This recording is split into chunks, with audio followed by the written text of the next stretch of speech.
የተወደዳችሁ የክርስቶስ ቤተሰቦች እንደምን ሰነበታችሁ? ይህ መጽሐፍ ቅዱሳችንን እናንብብ በሚል ርዕስ የእግዚአብሔርን ቃል አብረን የምናነብበት ፕሮግራማችን ነው። እግዚአብሔር ረድቶን ኦሪት ዘፍጥረትን ጀምረናል። ምዕራፍ 4ን አንብበን ጨርሰናል። አሁን ዛሬ ዘፍጥረት ምዕራፍ 5ን እናነባለን እናያለን። በዘፍጥረት ምዕራፍ 4 ላይ የኃጢአት ተጽዕኖ በሰው ልጆች ሕይወት ላይ ምን እንዳመጣ ተመልክተናል። የአንድ አባትና እናት ልጆች አቤልና ቃየል በቅንዓት ተነሳስቶ አቤልን እንዴት እንደገደለው፣ በክፋት መንገድ እንዴት እንደሄደና በምድር ላይ ኮብላይና ተቅበዝባዥ እንደሆነ ተመልክተናል፣ አይተናል። አሁንም ግን የእግዚአብሔር ጸጋ፣ የእግዚአብሔር ምሕረት ከቃየል ልጆች እንዳልተለየም እንመለከታለን። ማንም እንዳይገድለው ምልክት አደረገበት ሲል እናያለን። ይሄንኑ የእግዚአብሔር ጸጋ ዛሬ በምንመለከተው በዘፍጥረት ምዕራፍ 5 ላይም በሚገባ እንመለከታለን። እግዚአብሔር አምላካችን ለሁላችንም በእውነት ሰሚ ጆሮ፣ አስተዋይ ልቦናን እንዲያድለን ቅዱስ ፈቃዱ ይሁንልን። በስመ አብ ወወልድ ወመንፈስ ቅዱስ አሃዱ አምላክ አሜን። ኦሪት ዘፍጥረት ምዕራፍ 5 የአዳም የትውልዱ መጽሐፍ ይህ ነው። እግዚአብሔር አዳምን በፈጠረ ቀን በእግዚአብሔር ምሳሌ አደረገው፣ ወንድና ሴት አድርጎ ፈጠራቸው፣ ባረካቸው። ስማቸውንም በፈጠረበት ቀን አዳም ብሎ ጠራቸው። አዳምም 230 ዓመት ኖረ፣ ልጁንም በምሳሌው እንደ መልኩ ወለደ፣ ስሙንም ሴት ብሎ ጠራው። አዳምም ሴትን ከወለደ በኋላ የኖረው 700 ዓመት ሆነ፣ ወንዶችንም ሴቶችንም ወለደ።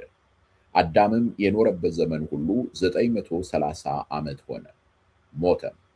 ሴትም 205 ዓመት ኖረ፣ ሄኖስንም ወለደ። ሴትም ሄኖስን ከወለደ በኋላ የኖረው 770 ዓመት ሆነ፣ ወንዶችንም ሴቶችንም ወለደ። ሴትም የኖረበት ዘመን ሁሉ 912 ዓመት ሆነ፣ ሞተ። ሄኖስም 190 ዓመት ኖረ፣ ቃይናንንም ወለደ። ሄኖስም ቃይናንን ከወለደ በኋላ የኖረው 715 ዓመት ሆነ፣ ወንዶችንም ሴቶችንም ወለደ። ሄኖስም የኖረበት ዘመን ሁሉ 905 ዓመት ሆነ፣ ሞተ። ቃይናንም 170 ዓመት ኖረ፣ መላልኤልን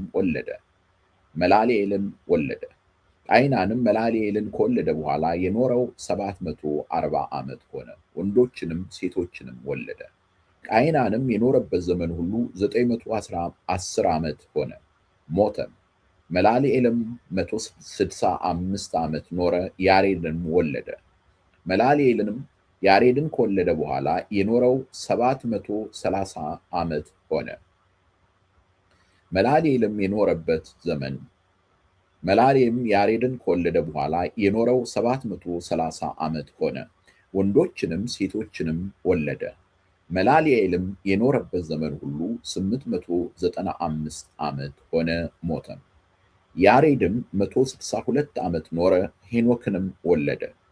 ያሬድም ሄኖክን ከወለደ በኋላ የኖረው 800 ዓመት ሆነ፣ ወንዶችንም ሴቶችንም ወለደ። ያሬድም የኖረበት ዘመን ሁሉ 962 ዓመት ሆነ፣ ሞተም። ሄኖክም 165 ዓመት ኖረ፣ ማቱሳላንም ወለደ። ሄኖክም አካሄዱን ከእግዚአብሔር ጋር አደረገ። ማቱሳላንም ከወለደ በኋላ የኖረው 200 ዓመት ሆነ፣ ወንዶችንም ሴቶችንም ወለደ።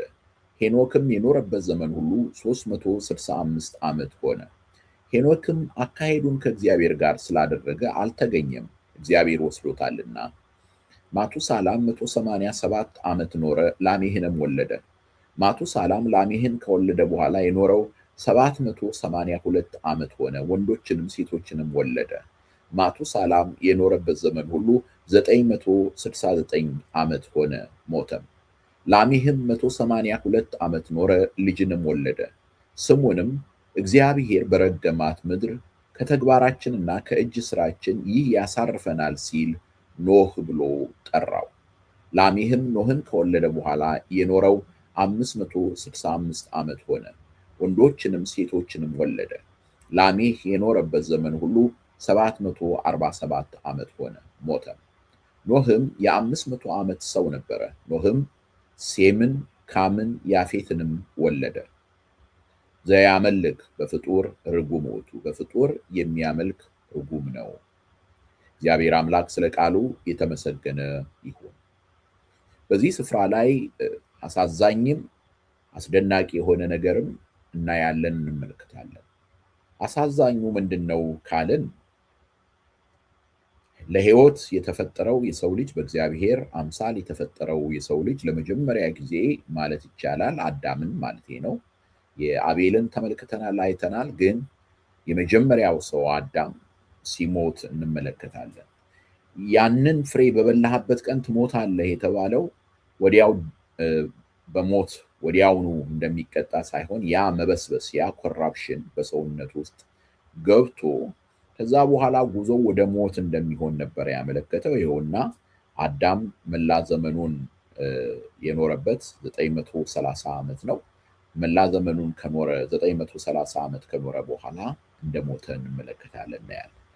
በሌላ በኩል ደግሞ የእግዚአብሔር ምሕረት የእግዚአብሔር ቸርነትን እንመለከታለን። አዳም እግዚአብሔር በእርሱ መልክና ምሳሌ ነበረ የፈጠረው። ቁጥር 3 ላይ ታዲያ ምን ይላል? አዳምም 230 ዓመት ኖረ፣ ልጅንም በምሳሌው እንደ መልኩ ወለደ ይለናል። እግዚአብሔር በመልኩ ፈጠረው፣ አዳም ደግሞ ልጆቹን በእርሱ መልክና ምሳሌ እንደወለደ እንመለከታለን እናያለን። ግን አስተውላችሁ ከሆነ የቃየል ስም እዚህ ጋር አልተጻፈም ወይም አልተነገረም። እየተከተለ ያለው የሴትን ነው። ለምን? ምክንያቱም በክርስቶስ የሚገኘውን አስደናቂ የሆነውን የማዳን ምስጢር የሥጋዌን ነገር የሚያሳይ መጽሐፍ ስለሆነ ነው መጽሐፍ ቅዱሳችን። ይሄም ሊታወቅ የመጨረሻው ትልቁ ሰው የዚህ ምዕራፍ መደምደሚያ የሆነው ኖህ ነው እና ኖህን ኖህ ብሎ የሰየመበትን ምክንያት ላሜ ሲናገር እግዚአብሔር በረገማት ምድር ከተግባራችንና ከእጅ ስራችን ይህ ያሳርፈናል ሲል ኖህ ብሎ ጠራው ይላል።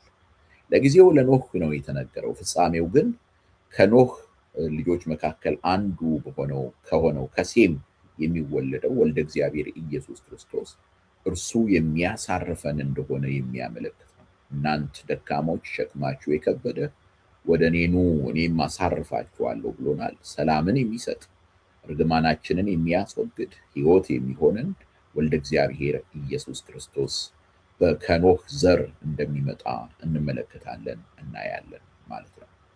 እግዚአብሔር አምላክ ስለ ቃሉ የተመሰገነ ይሁን። ይሄን ቃሉን የሰጠን በቃሉ እንድንጽናና ያደረገን አምላክ ስሙ ከዘላለም እስከ ዘላለም ይክበር ይመስገን።